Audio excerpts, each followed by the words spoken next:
Hey. Why did I sound like Fat Albert there?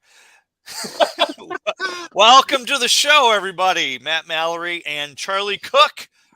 Charlie's, there you go. Give him the peace sign, Charlie. In the mobile studio. And we have Dan Easterday. Is that how you say it, Dan? Easterday. Just like the holiday, my dude.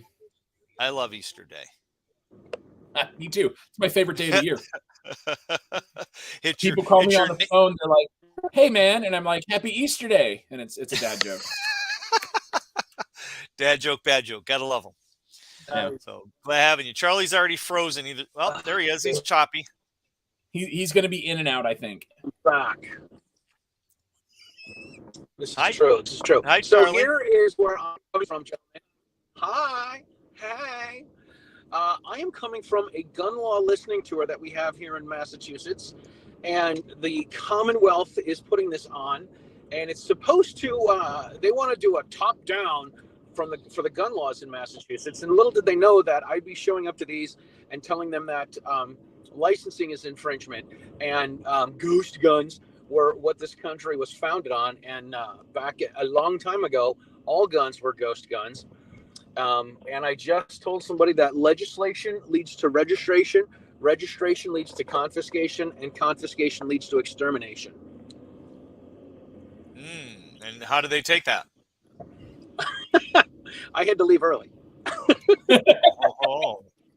Was that a voluntary leave early, or was that no? You had to leave.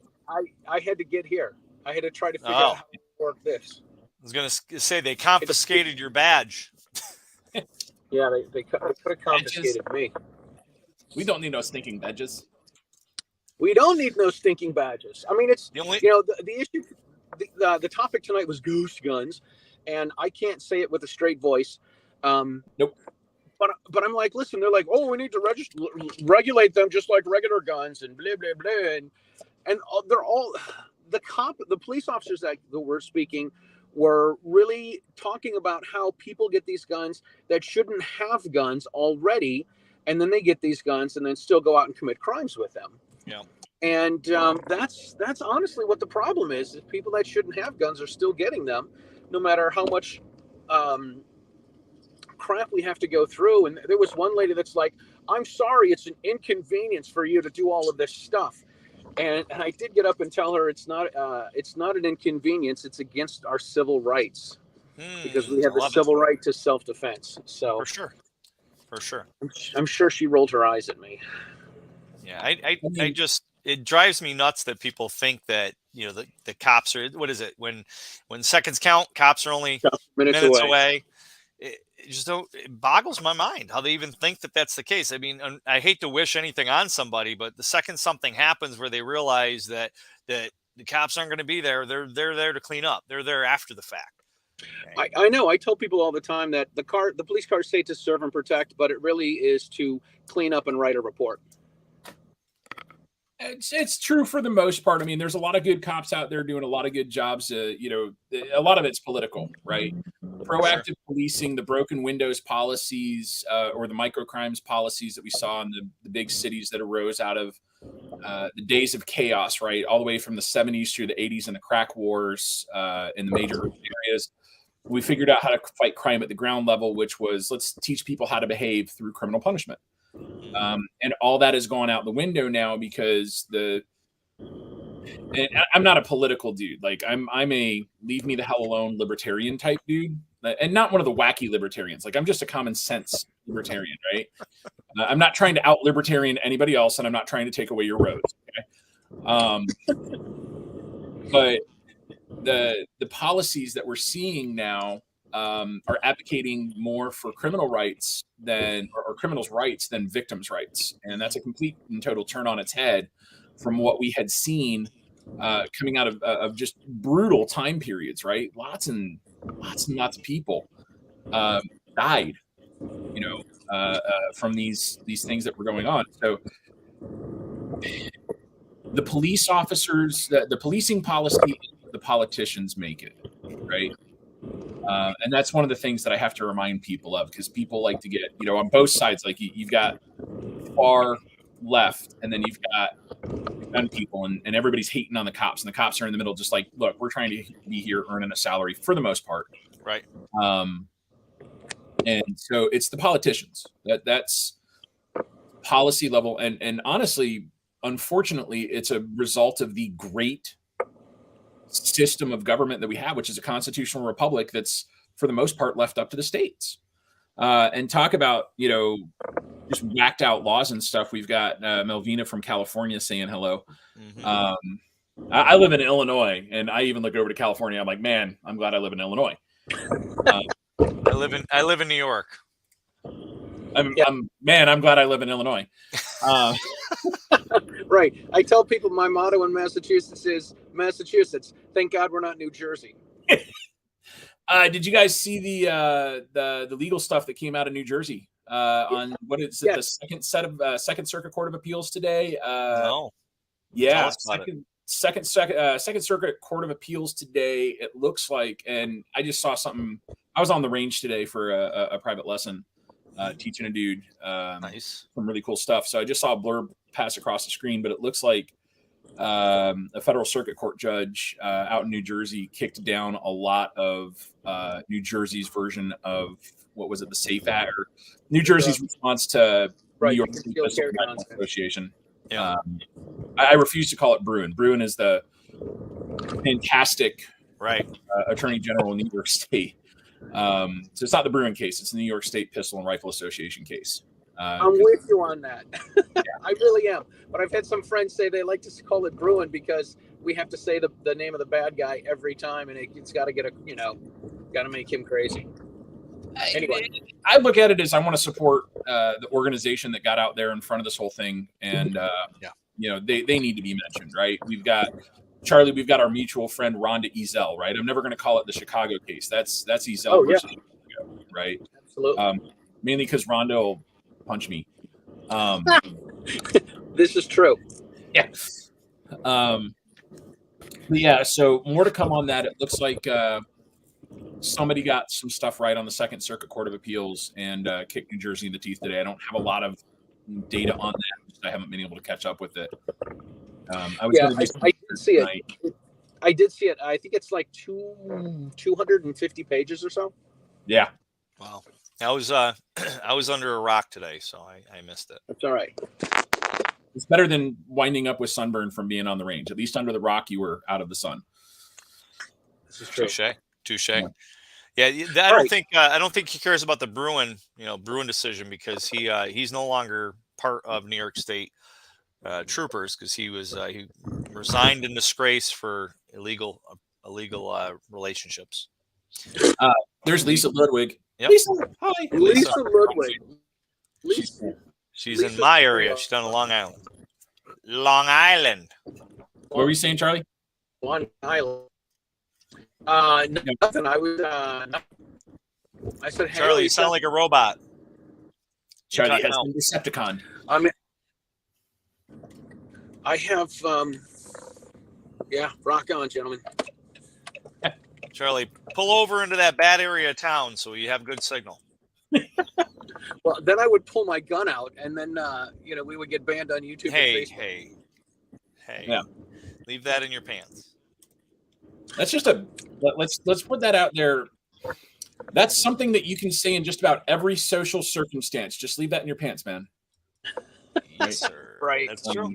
It's a gimmick. That's just tips for dudes. This is Dan's version of Pat McNamara's basic dude stuff. Leave it in your pants. I love that.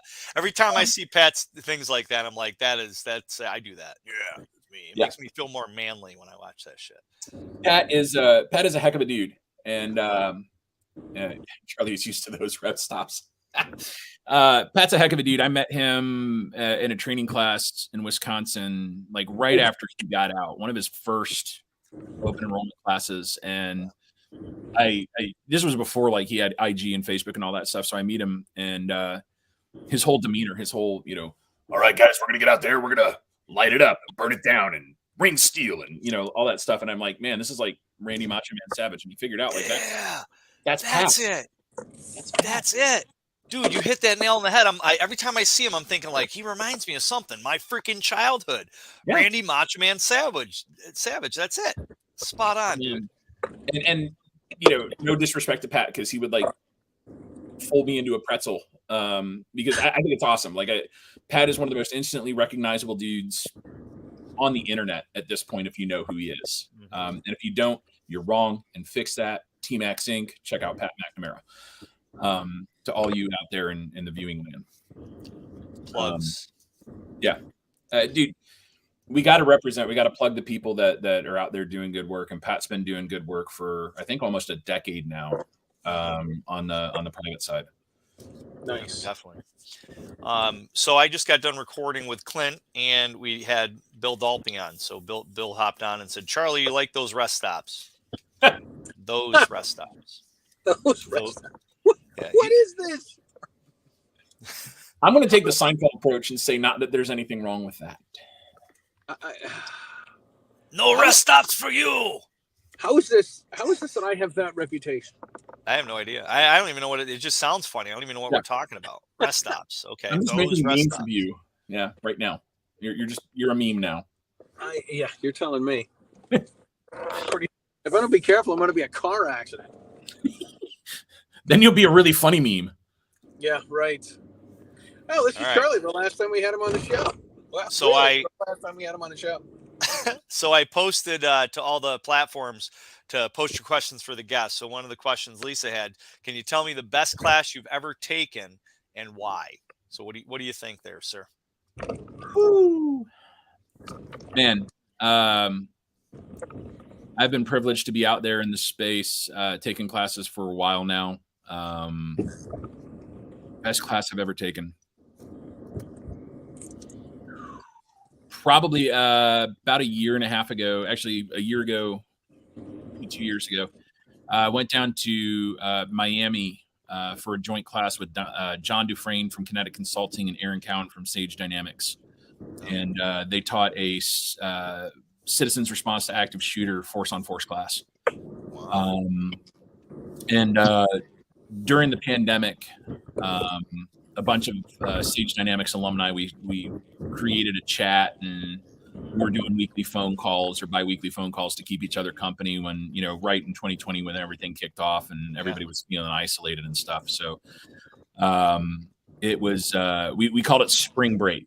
It was literally spring break down in Miami, and we went down and shot each other with UTM guns.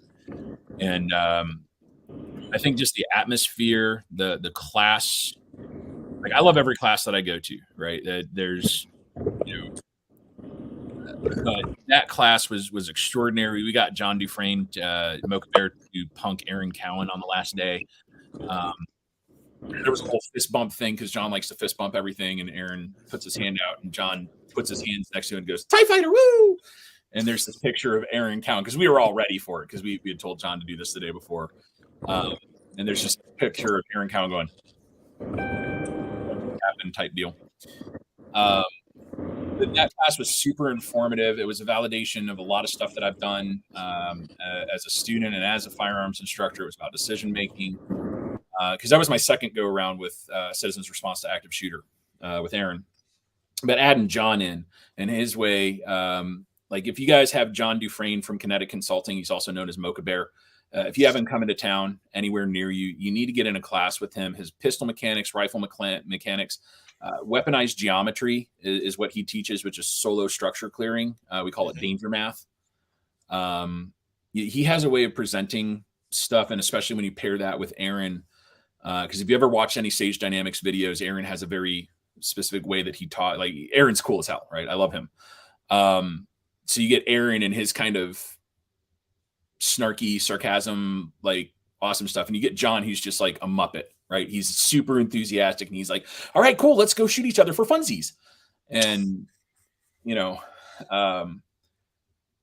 but understanding, decision-making, those are the fun courses, right? It's not just about the shooting.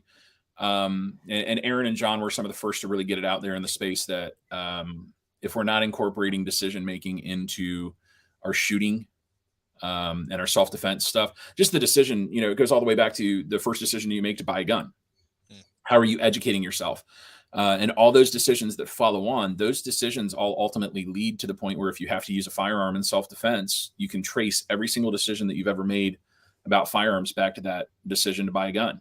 And do you want to have a good decision base to draw upon, or do you want to have a really crappy decision base? Yeah, it's important to understand that aspect of it. With we got Patrick. What are, this is going to be good. Charlie, can you see the picture or the comment? Hang on, I muted Charlie because he was loud. So there you go. Now speak, Charlie. I let you speak.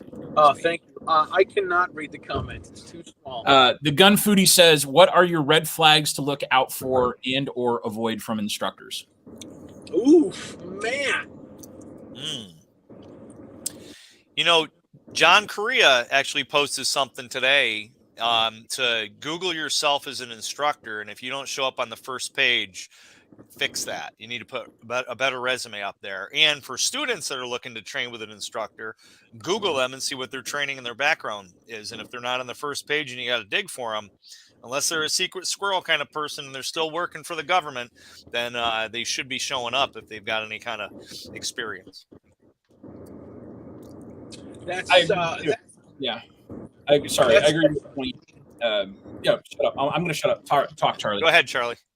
No, I think that's interesting. Interesting to think about. To Google yourself and see what comes up. One of the things that I lack as an instructor is I lack asking people for some sort of a review or a Yelp review or a Facebook review or something. It's not really. I've had my mentor tell me that I should do that, but it's not anything that I've ever done. Yeah, like I'm a firearms instructor. I have a business. It's out there, but I don't have a website. A lot of my stuff is word of mouth and social media type stuff because I'm fairly selective about what I teach and how I teach. Mainly because it's my side job now. Back when I was in the gun store, I spent 2 years, almost 2 years running retail side of a gun store and doing a lot of training with some local people. And that's how I got back into it full time. But I've hung back. So if you were to Google Daniel Easterday or Dan Easterday firearms instructor, you can find a whole lot outside of what's on social media, just because I have a whole nother project and I have a whole nother company that takes up my time. And so the shooting instruction is off to the side for the time being. But yeah, I'll tell you the 2 red flags to look out for as far as like before you ever start shooting, in my opinion.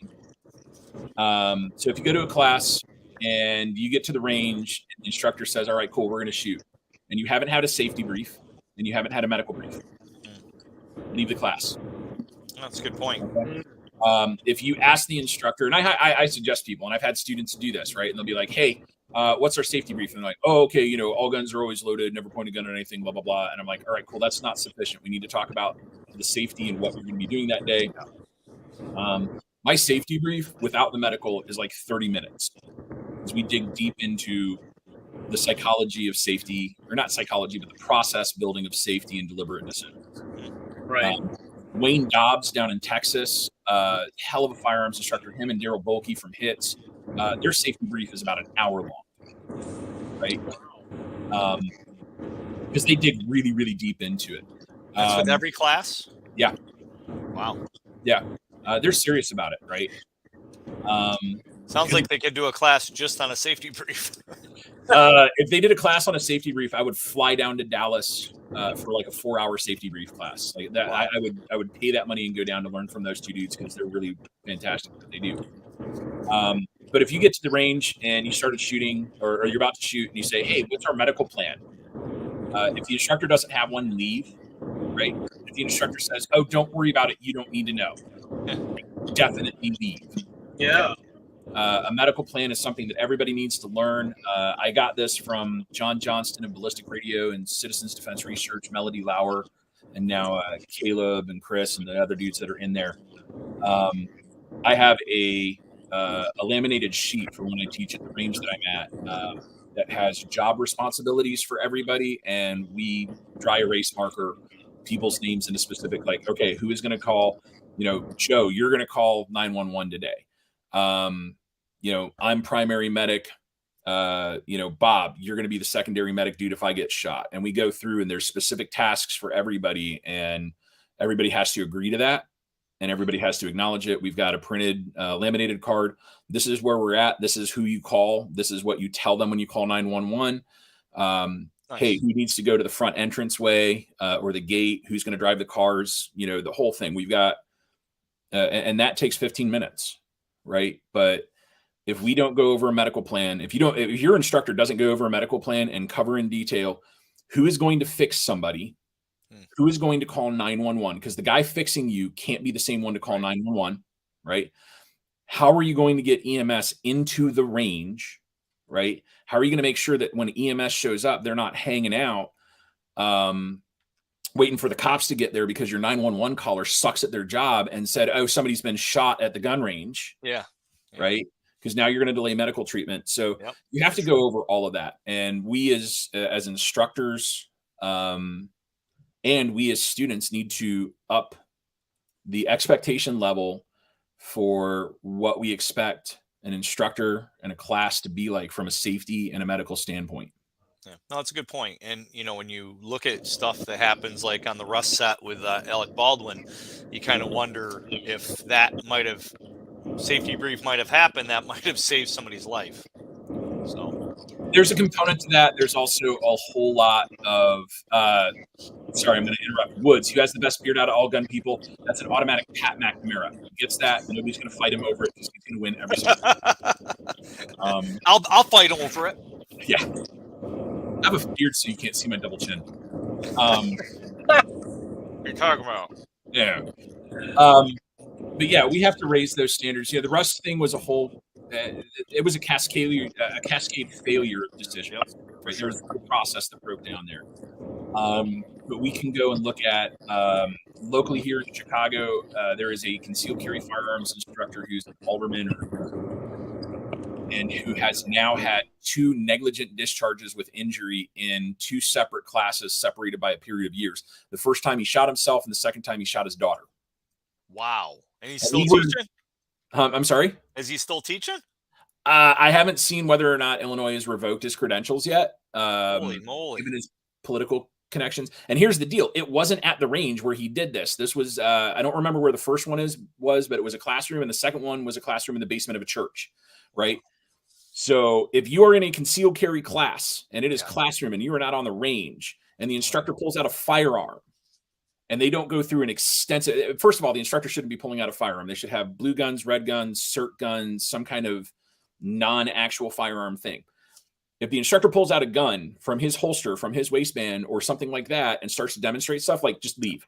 Yeah, I definitely don't agree with pulling it out of the holster, but in my classes, I'll have guns that are cleared prior to, and then I'll clear them as I pull them out of the box. Yep. And I tell the students, I'll actually say right to them, I'm going to clear these firearms as I take them out of the box because we learn through repetition, and I want you to watch me clear it because that's the way I want you to clear it when you have to show me later, when you demo to me that the guns are clear yourself later on. And then I'll turn around and say, so even though I've cleared these guns, I'm sure you don't want me to point the gun at you, right? And everybody's like, oh, no. I'm like, great. So if you have the mindset, you don't point a gun at something you don't intend to destroy, or better yet, I have no intentions of pointing a gun at you guys because I don't plan on shooting any of you guys yet. So therefore, I'm not going to point a gun at you. You'll never shoot something you don't intend to, or you never point a gun at something you don't intend to shoot. You'll never shoot something you don't intend to shoot. Yeah. Kind of, goes without saying, but how many people do it? And that gets into a lot of the stuff that Wayne Dobbs and Daryl Bokey and really high level trainers talk about. Is there are people that are about that life, right? We like to say, hey man, that guy's about that life, right? And that means he's a safe gun carrier and instructor and stuff. But then you watch them handle guns, right? Yeah. Whether it's a blue gun or a Glock, I have a Glock 17R, which is their red inert trainer that I use a whole lot. I stumbled into that because those are super hard to get. Or just airsoft guns. I use airsoft Glock 19s for force on force a lot. Right.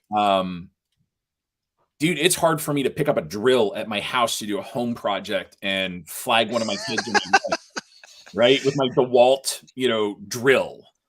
I've had students say like, well, how do you know when you've arrived? How do you know when you've got it under control? Like, so you go to the gas station to pump gas and your fingers are wrecked. Yep. You pick up anything with a trigger, your fingers are wrecked. I mean, I've taken pictures like that. Yeah, I say you do it with the like the Windex and the 409 when you're cleaning the tables. And Yeah. the counters. Yep. And the drill one is a bad one because what do we do when we pick up a drill? Wee wee. Yeah. Right. So true. So what I do with students when I'm teaching classes is I've got I tell them I have guns that I transport and guns that I carry, and the carry guns I have are loaded and they're concealed and nobody needs to see them. I keep the action open before the students come into the class, but when I do the loading portion of courses, I show them the A-Zoom ammunition. I say, this is some ammunition you need. It's maroon colored. It's aluminum. It's got a piece of rubber where the primer is, and it's particularly for when you're working with beginners, because we got to do licensing courses. People don't know what to look for. So when you show them the cylinder of a revolver, they just kind of nod their head like, oh, yeah, I know what I'm looking at. And the same thing with the semi-auto. I'm like, you look in the magazine well, you look in the chamber. Some people put a finger in the, finger in to inspect the mag well in the chamber. And then they're like, okay, well, whatever, we're trusting you. But after you show them how to do this, and then they come up and they go through loading and unloading, then they kind of get it. They see what they're talking about. Yeah, and if you look at, the education, we spend a lot of times educating our students on, lecture, if you will. Then we move to the training, which is very minimal. I mean, in my classes, even in an NRA class, how much are you actually having them handle the gun? Not a ton. And then they go down and shoot the gun, which is a little bit more, hands-on training. But the practice really happens after they leave. And if they've been educated well and they get a little bit of training, even then, if they don't do it, I'll tell people you're just going to be a year before you get your pistol license here in New York State, typically 10 months to a year, and you're going to go home, and then in 10 months you're going to get your license and you're going to go buy a gun, and you're going to forget almost everything I educated you on and the little bit of training that you did hands-on. So definitely refer back to your notes. Definitely maybe talk about coming back for a private lesson, because it's going to, just like everything, almost everything we do is a learned skill and a perishable skill. Absolutely. Another thing I do, and I'm actually going through this with one of my former students, is he lost his certificate and he wants a certificate. Losing you, Charlie. Come sit through a class again. Yeah. Crap. I tell people that if they've already done a class with me and they want to sit through a refresher class, they're more than welcome to.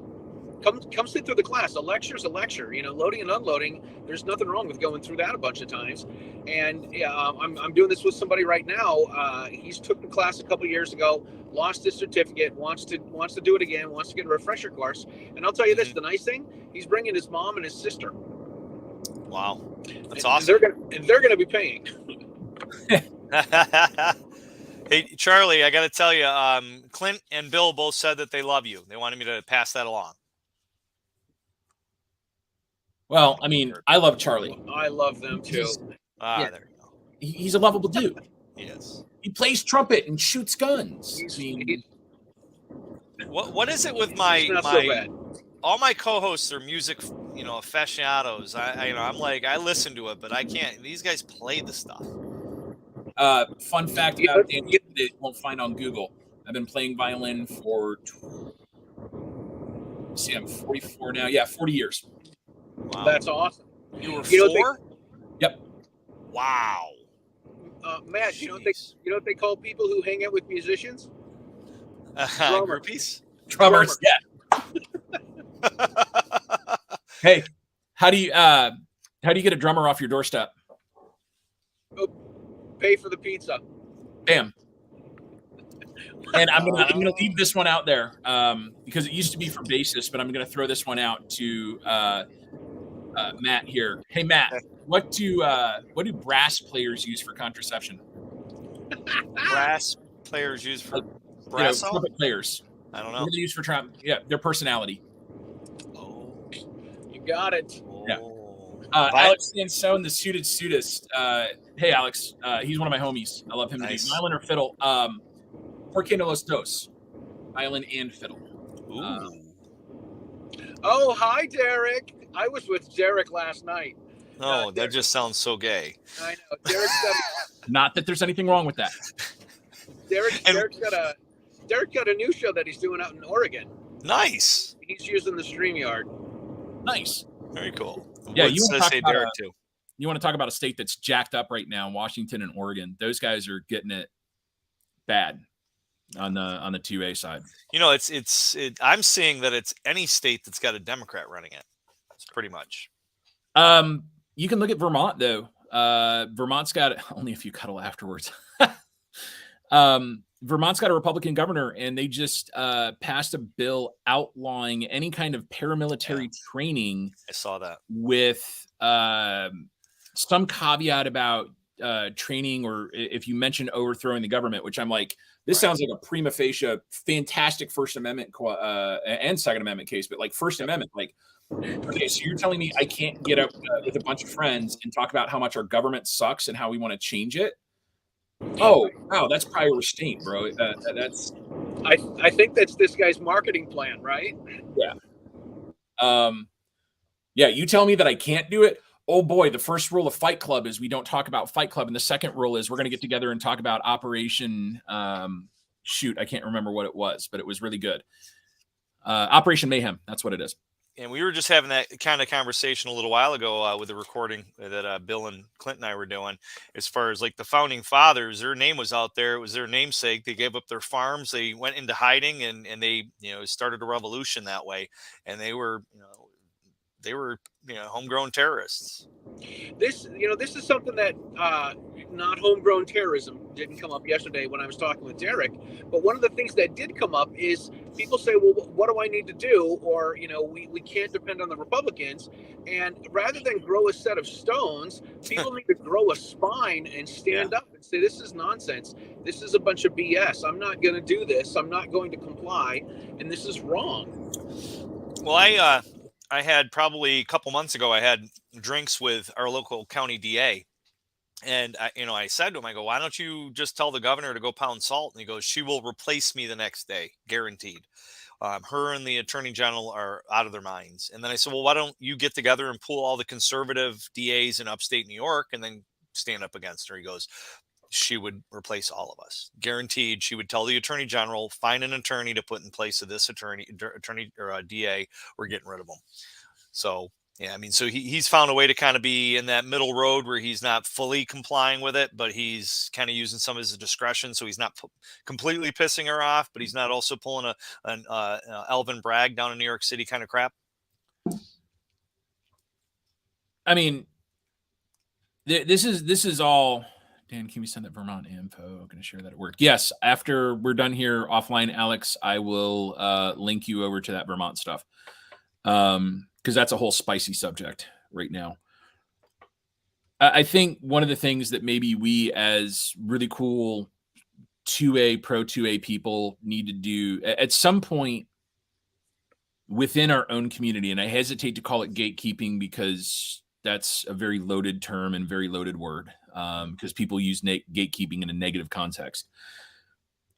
We need to remember that every single thing that we say to probably over half the population at this point is going to be disagreeable, and it's going to be taken out of context, because that is what the world is now. The world is 140 characters of out of context crap. That's so true. It's so true. And you cannot have context in 140 characters. So if we look at the Revolutionary War, the founders of this country, right? They went out and they did some stuff that was pretty cool at the time. And then we had the Civil War, less than 100 years later.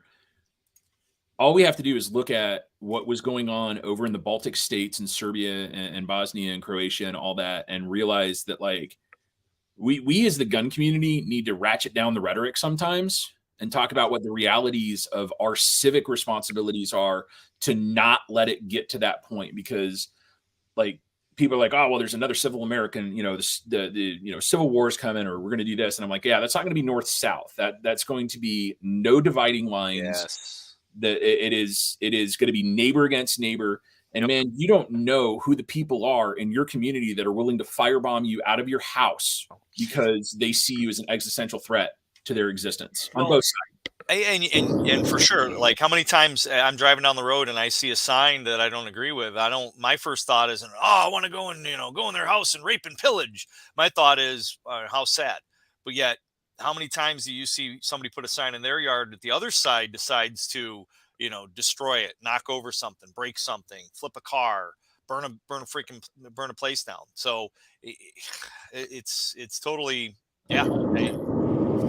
One of the things I say is my concern with, it's very similar, Dan. My concern with the impending civil war is that there are no uniforms.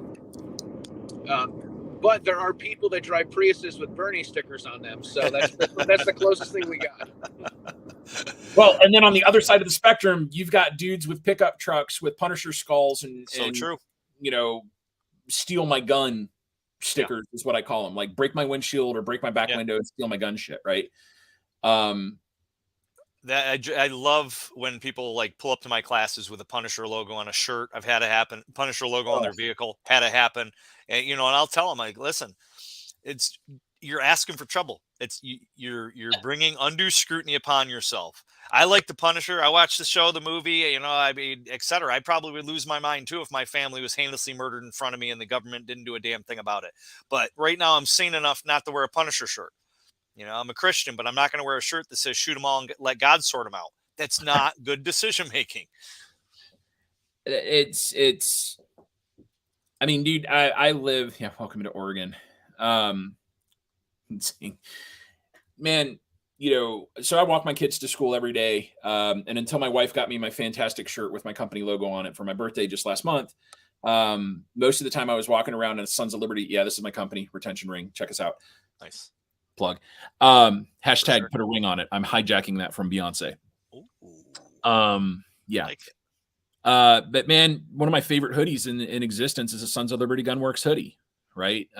Mike and that crew down in San Antonio make some of the finest rifles on the planet, and Mike's a true patriot. He's like legit patriot, like nonviolent patriot. So far, because he'd look at this and watch this and be like, Dan? I was like, yeah, there's a point, Mike. But cease and desist in 3, 2, 1. Yeah, it's parody law, Alex. Good luck with that. But yeah, I would catch flack from, I live in North suburban Chicago, right? So I'm 35 minutes. I'm in the North Shore, 35 minutes north of Chicago. We're here for reasons because people are always like, why don't you move, man? Screw Illinois, move. And I'm like, yeah, I can't. It's not that easy. We have things that we're here for. But I'll wear a Sons of Liberty Gunworks shirt to take my kid to school and pick my kid up. And I see the looks, and I've had, parents that won't talk to me now because of that. And because of my advocacy on the Second Amendment front locally here to Deerfield. And I'm cool with that because that's yes, I know that. Woo. Yes. Right. That's it. It's like, it's essentially the trash taking itself out. Like, if you're not going to associate with me because of something I have on my shirt, we're both better people for it, and we don't have to talk to each other, and that's okay with me. Spot on. As Bruce Banner, aka the Hulk, said in that movie, I see this as an absolute win. Right? So we do that with our, we got a Airbnb and Verbo location here on our property that we rent out, actually 2. And we put in the listing that there's a range on the property and you can rent an instructor, a certified instructor. And we think that it actually weeds a lot of people out that are anti-gun. And, I could care less. We stay booked. We get people that, like, we just had a retired NYPD officer and his whole family were up here for 5 days. So. No, that's awesome. The other thing, though, is we have to, so getting back to that, as Alex Sansone, who's the Suited Shootist, so check him out on YouTube as well. He's a really good guy with a really great perspective. So I got to plug my homies. Wait, that didn't sound right. There's no such thing as a shameless plug. Listen up. You said it. Yeah. I've got to rep my homies. How about that? Like it. Okay, cool. All right. So what's Mike's comment? I was just sitting at Mike at the gun listening tour. Mike's a great guy. He works with the Gun Owners Action League. He's just saying he's listening. He's saying hi. And he mentioned you. Yeah. You'll never convert the fringe. Just be careful not to alienate the gun agnostics. Yeah. So Alex Sansone pops up and says, you'll never convert the fringe. You just have to worry about not alienating the gun agnostic. And that's key. That message right there. There are people that just don't care. We have a whole spectrum of gun ownership, and there's people like me who I love it. It's my passion. It's my life. And I will gladly tell anybody about it, but it's also not my personality. Right. And we have people who reluctantly own guns for whatever reasons that they have, just straight self-defense, and it's absolutely not their personality. They don't want to talk about it, and they just do their thing. And then you have people where guns are their personality, and you're like, cool. I guarantee, like, I can look at somebody and be like, all right, cool. You either have a back plate with a "Don't Tread on Me," a Punisher skull, or a Thin Blue Line on your Glock. All bad decisions. Yeah. Mostly on Springfield XDs. Not a high point. High points don't have back plates because they're pop metal and illegal in Illinois. Are they really? Yeah, there was a whole law that was passed. I can't remember. It's the pop metal gun law. But so you can't have pot metal, but you can have pot. Hey man, as long as you're not doing it with guns, I'm cool. You do you, boo boo. You and your plugging again going on there. Yeah. Hey, just leave me out of it. You live your life. No soup for you, no pot for me. My life is mind altering enough on a daily basis. I do not need drugs. Yeah, for sure. This is 100% natural. And if you watch my IG stuff, you'll see like that's the consequences of being natural, because I look like Jabba the Hutt. Question: how do you get new gun shooters over the intimidation and fear that is involved in getting training in something you're not very good at yet? Ego. We have to, as instructors, let people know that the only way that you can learn is to fail. Okay. Yeah. One of my favorite T-shirts from one of my mentors, and I'll wrap in what Charlie was going to talk about, because if you look me up on Facebook, my Facebook avatar is a little Lego dude. And that Lego dude was Pat Rogers from EAG Tactical. He passed away in 2016. He was one of the people that got my head dialed on straight on the internet many, many years ago. And Pat had T-shirts that had great quotes on them. And one of the quotes was, learning only occurs after repetitive, demoralizing failure. Okay. So how do we get people into that mind space of, hey, I'm intimidated at trying something out that I'm not good at? Well, that's life, right? We suck at everything that we start to do when it's new to us. That's just life, right? We sucked at walking as a toddler. We sucked at trying to ride a bike. We sucked at trying to drive a car, right? Everything that we do as a brand new process in our life is going to have failure. Why should shooting be any different?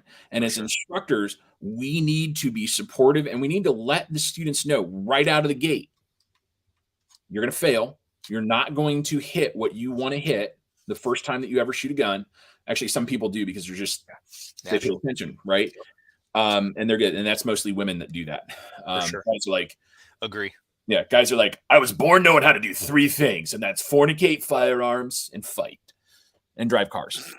And then you ask them if they've ever been punched in the face, and they say no. No, yeah. You're like, yeah, okay, cool. You're just gonna magically like be a cage fighter. Man, I won't fight nobody in competition because I black out with rage. Yeah, sure, cool. Okay. After you shut the heck up.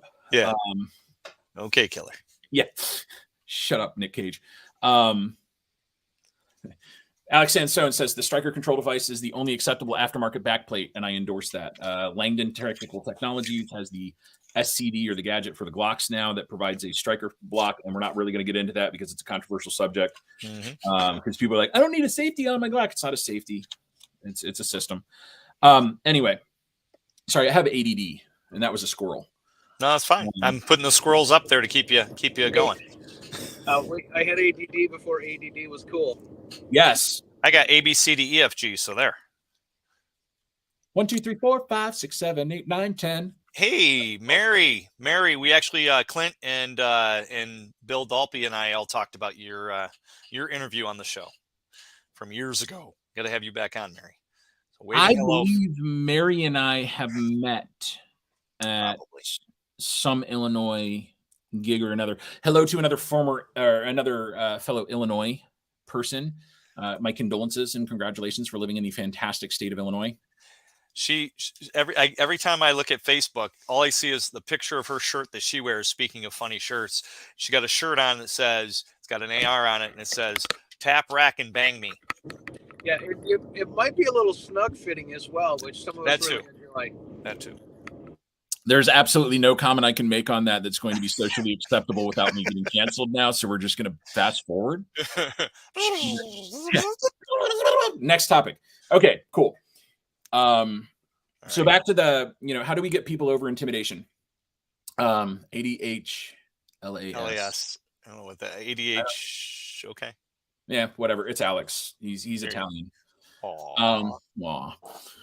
So we as instructors, and we need to raise the expectation level of students, right? So, Matt, you and Charlie, and everybody that's listening, right? If you're a firearms instructor and you are not completely supportive of your students failing at things, you're doing it wrong, and you need to stop, and you need to support your students, because we do not learn anything when we get it right. If I take you, Matt, right now, if I took you to a Pat Matt class, right, and we're going to do the scrambler drill, and you rock it out, and you've got all A zone hits, and you've got a part-time, or you come in below part-time, right? Mm-hmm. And you just do it without having ever done it before. Did you learn anything? I would think it would be rubbing off cobwebs, brushing off cobwebs, but learning anything new, I would say, if I did it right off the get-go, probably not. Right. You can validate your experience. You can validate the level of training that you are. Past experience. If you succeed at a task the first time that you ever do it, right, it's not actually you're not growing. Yeah, you're not growing. You're not learning. So we need to raise the level of expectations, right? You were talking about it earlier, Matt. I was just in a fantastic class about a week ago down in Oklahoma. Mead Hall Range, fantastic spot, garden spot of Oklahoma, which there's not many. Oklahoma. Sorry, Bill. Bill Armstrong down there runs that place. Fantastic range, great learning environment. But we were taking Kids Safe Foundation. Got to roll. See you guys.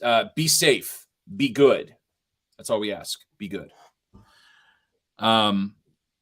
We were talking about learning styles and adult learning styles, right? And one of the things that we fail at right now as instructors is we have too much didactic learning, which is us telling people how to do things, right? So if you want to teach somebody how to shoot a gun, you got to get their hands on it. You got to get it interactive. And you've got to have that energy flow, which is why I don't teach NRA classes. NRA has a very specific progression of what we're going to do. And there's a lot of didactic information processing, right? There's passing of information from one. I'm sitting up there and I'm lecturing a class, and I hate that. I honestly do. I love talking. I hate lecturing. Yeah.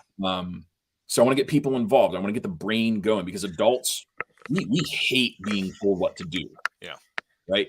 If I go to Charlie right now and say, Charlie, do this, you're going to look at me and be like, no, I'm not. Because that's stupid, Dan. I agree. And with the NRA, the one thing that I do like, that I really try to focus on a lot, is the TPI, total participant involvement, getting the students involved in this, asking them questions, trying to, get them involved. I use candies. I give away mints. And so I'll ask a question in the class, and if somebody answers it right, I'll pull out a candy and I'll go, here, first COVID candy of the day. Good job. Lightly licked and rewrapped. And they'll all laugh, and I'll be like, I'm kidding. I didn't lick it. It's sealed. It stayed sealed. He licked it. And the students now they're like, oh, you're just giving out candies. Holy cow. And it really crazily that gets them involved just to get a candy, so. Yeah. And that wasn't a diss on NRA, by the way. It's just, it was the first thing that popped in my head. Because in order to be a Warsaw patriot, I'm going to be highly disappointed if you're not Polish, dude. I'm just saying. Or if you're not from Warsaw, Indiana, because that's the only Warsaw that I know stateside.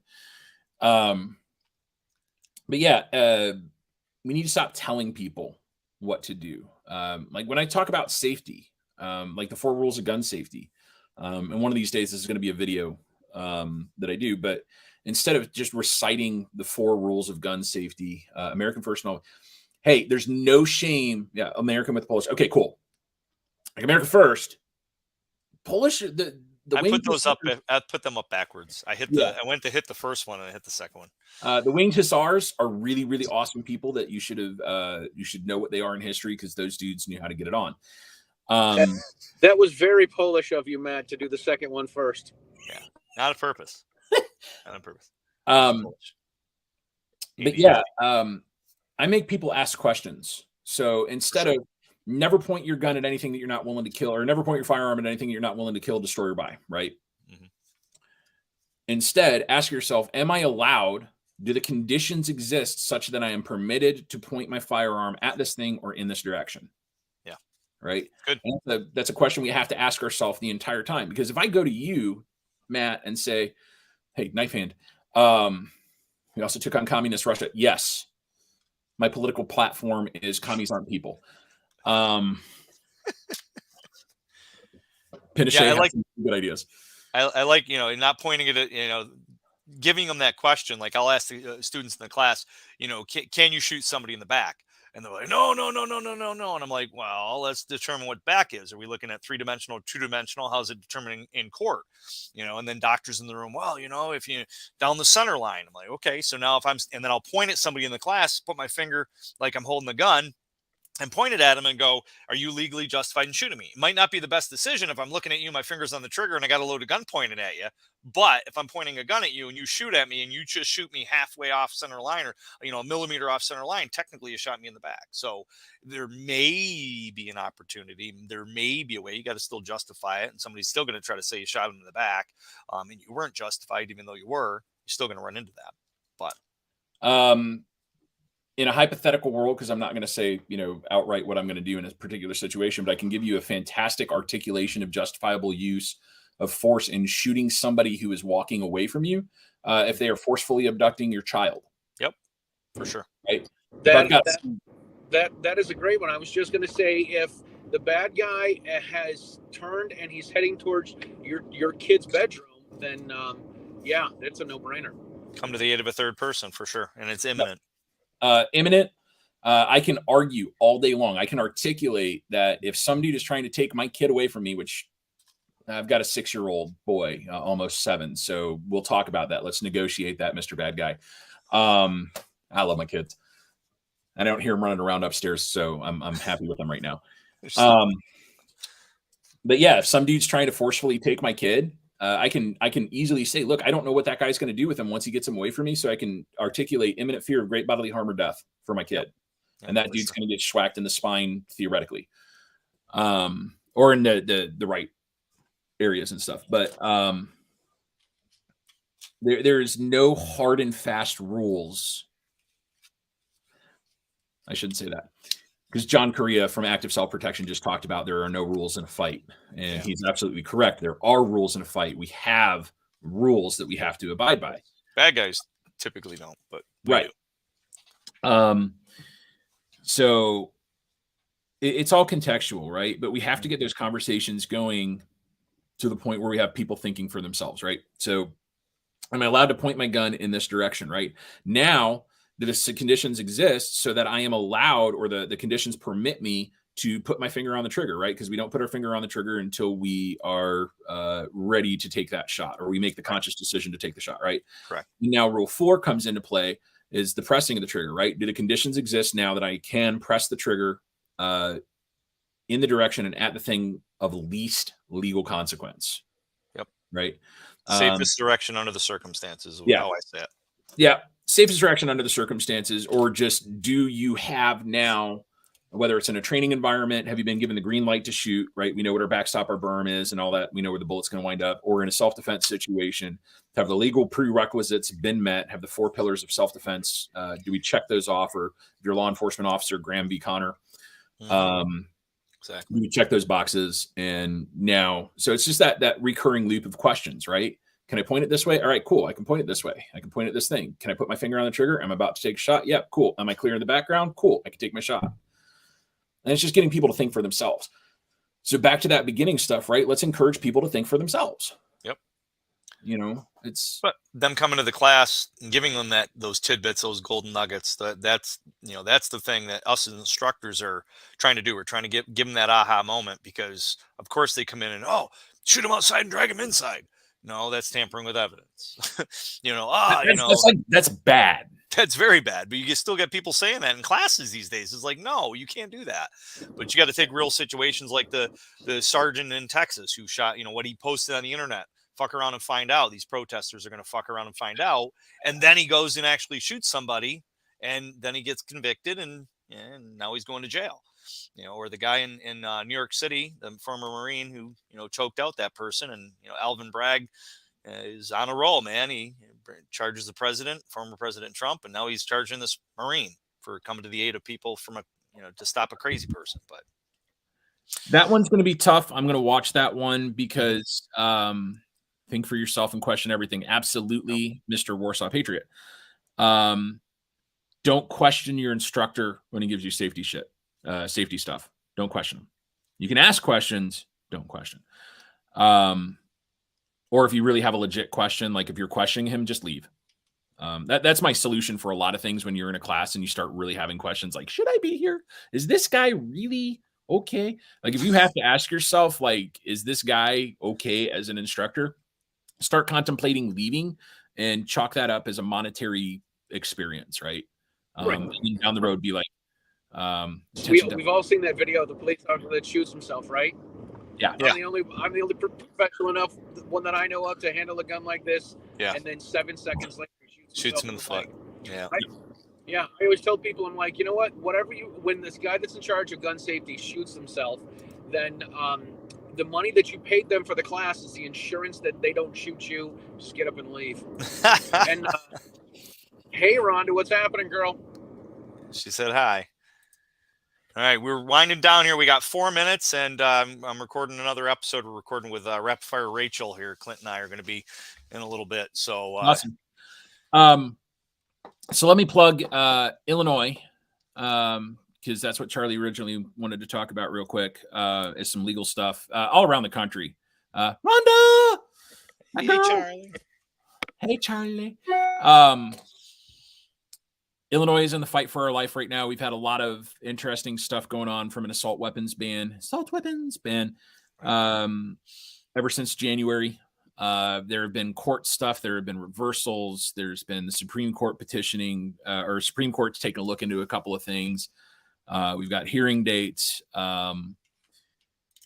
Just like everywhere else, Washington State, Oregon is looking pretty bad now. There's bad stuff all over. And what I, as a resident of Illinois, am going to tell everybody else in every other state, you got to start local.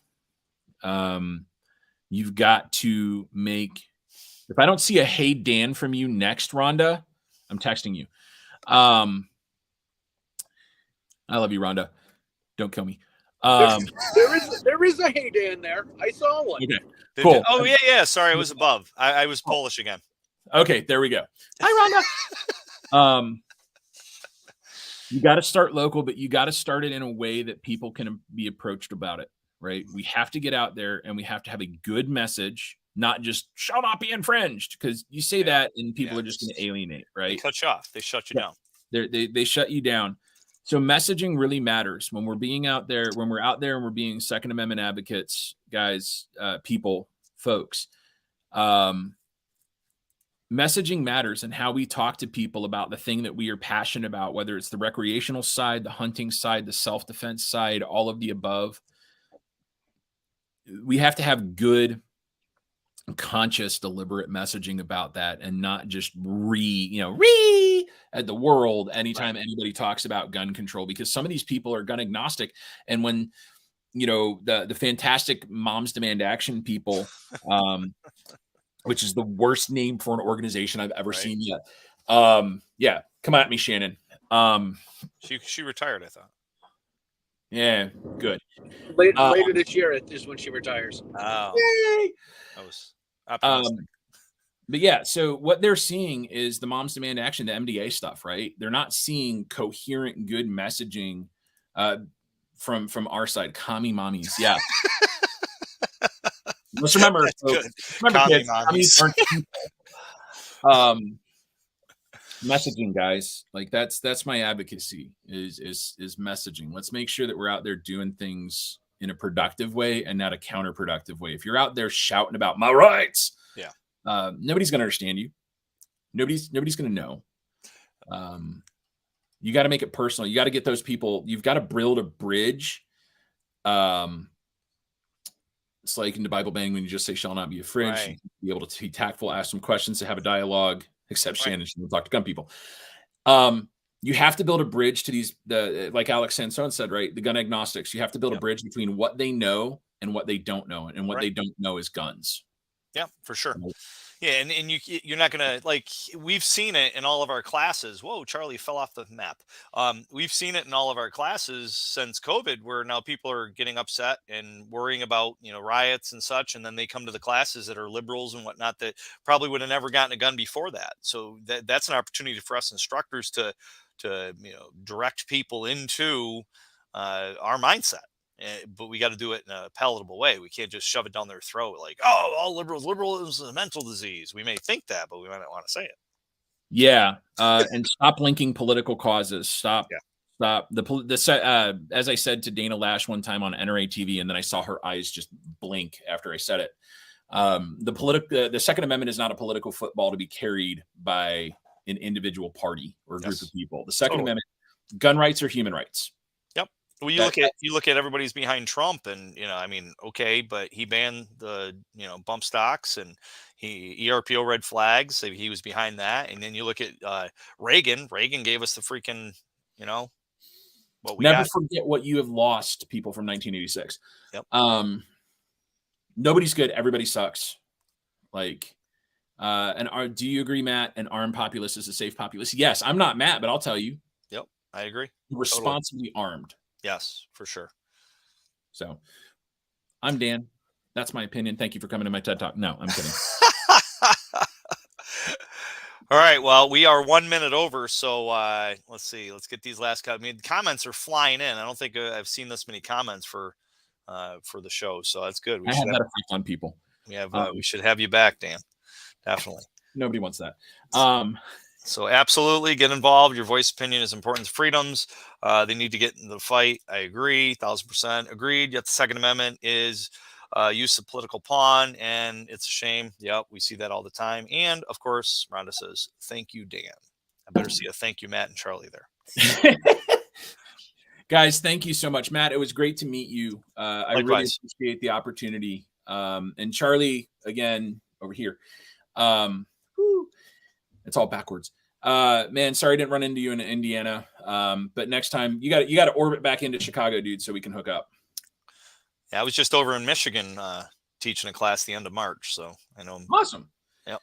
If you ever find yourself in the Chicago area, you know, please let me know, and we'll get you out and we'll say hi. Super. Sounds good. Take care, guys. Take care.